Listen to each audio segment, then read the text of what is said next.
ان کے دروازے کھلے ہوئے تھے، دن میں بھی ان میں روشنی نہ تھی، دھوپ سیڑھیوں کے آس پاس کے حصے کو روشن کر رہی تھی۔ میں آہستہ قدموں سے اوپر پہنچا اور کمرے کی طرف بڑھا۔ کمرے کے قریب پہنچ کر میں رک گیا اور چاروں طرف دیکھنے لگ گیا۔ سارے کمرے کھلے ہوئے تھے، مگر ان کے اندر دیکھنے پر بھی کچھ دکھائی نہیں دے رہا تھا۔ میں نے اللہ کا نام لیا اور کمرے میں داخل ہو گیا۔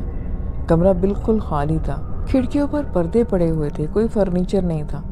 لیکن ایک چیز جو مجھے غور کرنے پر مجبور کر دی وہ ایک دروازہ تھا، کمرے کے آخری کونے میں، سیاہ رنگ کا دروازہ جس پر پھولوں کی پچکاری تھی، مٹی سے اٹے ہوئے پھول۔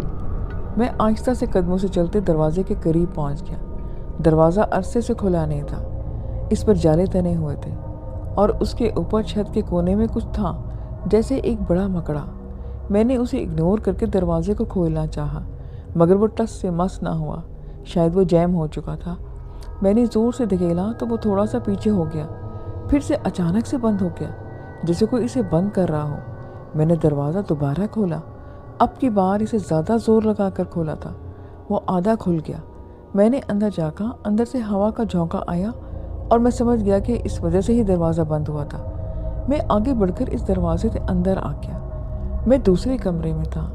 اس دروازے کی سیدھ میں ایک اور دروازہ تھا۔ میں حیران سا اس کے پاس پہنچ کر رک گیا۔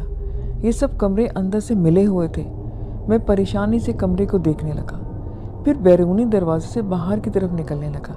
جیسے ہی دروازے کے قریب پہنچا، میرے جسم میں سنسناہٹ دوڑ گئی۔ ایک سیاہ وجود سیڑھی کے اوپر کھڑا تھا۔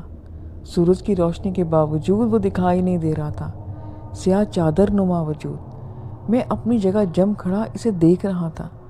اسی دم کمرے کا دروازہ بند ہو گیا اور میری آنکھوں پہ کسی نے ہاتھ رکھ دیا۔ اب میرا حلق سوکھ چکا تھا اور میں نے ایک جھٹکے سے پلٹ کر دیکھا۔ کمرہ اندھیرے میں ڈوبا ہوا تھا اور کچھ دکھائی نہیں دے رہا تھا۔ میں ہاتھ کھول کر چاروں طرف گھوما کہ اچانک کسی سے ٹکرا کر گر گیا۔ کون تھا وہاں؟ میرا دل دھڑکنا بھول چکا تھا۔ میں بولنا چاہتا تھا مگر میرا حلق سوکھ کر کانٹا بن چکا تھا۔ میں جہاں تھا وہیں رہ گیا۔ ابھی جو میں نے آپ کو سٹوری سنائی ہے، اس کا نیکسٹ پارٹ میں آپ کو نیکسٹ ویڈیو میں سناؤں گی۔ اپنا خیال رکھیے گا، مجھے اجازت دیجیے، پھر ملیں گے۔ اللہ حافظ۔